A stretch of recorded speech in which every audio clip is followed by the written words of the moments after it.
Imagine waking to the roar of heavy machinery gutting your backyard like a bad breakup. Roots flying, earth churning, all because some neighborhood tyrant decided your land was their playground. That's how it started for me, Alex Rivera, in the suffocating suburb of Willow Creek, where HOA rules choke the life out of what should be peaceful living. I stood there in my robe, coffee spilling from my mug, watching a backhoe rip through the vegetable garden my late dad had planted decades ago, all under the smug gaze of Brenda Wilkins, HOA Queen Bee and self-appointed guardian of community standards. Brenda waddled over, her polyester blouse straining against her ample frame, waving a permit like a victory flag. "Mr. Rivera, this drainage line is essential for flood control. Your little patch here is obstructing progress." Her voice dripped with that fake politeness, the kind that masks a hunger for control. I bit my tongue, nodding silently as the crew dumped gravel and pipe sections across my yard, turning my sanctuary into a muddy trench. Neighbors peeked from windows, whispering rumors Brenda had already spread.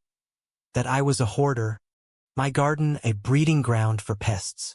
I said nothing, but inside, I was cataloging every detail, the timestamps on their emails, the survey markers they accidentally shifted onto my property line. Things escalated when the pipe went live. My well water turned murky overnight, tasting like chemicals and regret. The tomatoes withered. The bees I'd kept for honey buzzed angrily before vanishing. I tested the water myself, pH off the charts, traces of fertilizer and who knows what from upstream McMansions. I marched to the HOA meeting, report in hand. Brenda sat at the head of the table, sipping herbal tea, her board of yes-men nodding like bobbleheads. "Oh, Alex, dear," she cooed. "Our engineers assure us it's perfectly safe. Perhaps your outdated well is the issue? You know, maintaining property values benefits everyone." Her smile was all teeth, no warmth. Pressed. "This runoff is poisoning my land. Fix it." She leaned back, chuckling softly. "Sue us if you must, but remember, we're the ones keeping this neighborhood civilized." Whispers rippled through the room. More rumors, now claiming I was sabotaging the system out of spite. Anonymous notes appeared in my mailbox. "Sell out or shut up, slob."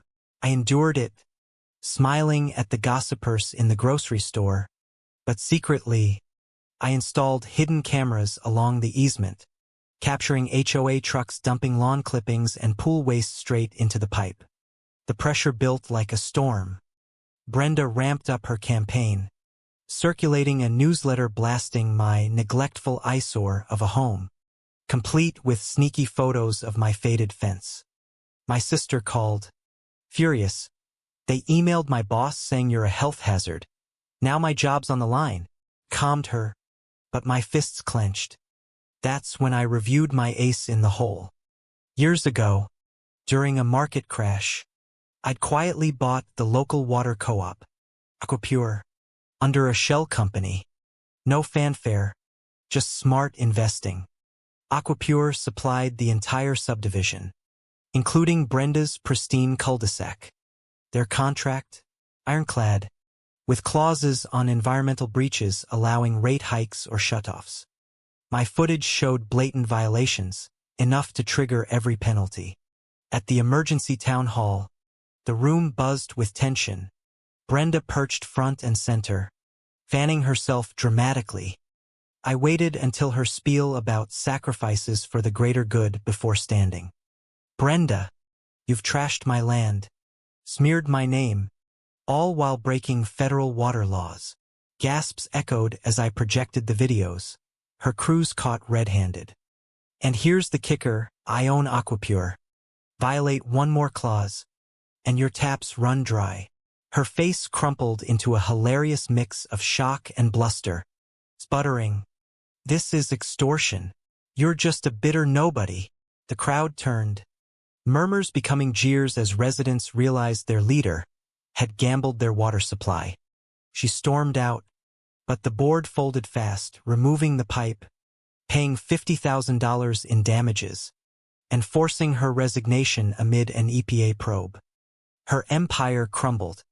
She slunk away, license revoked, house foreclosed.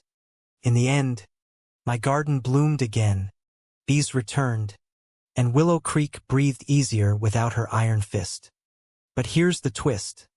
Was I the villain for wielding hidden power, or was Brenda the real monster for abusing hers?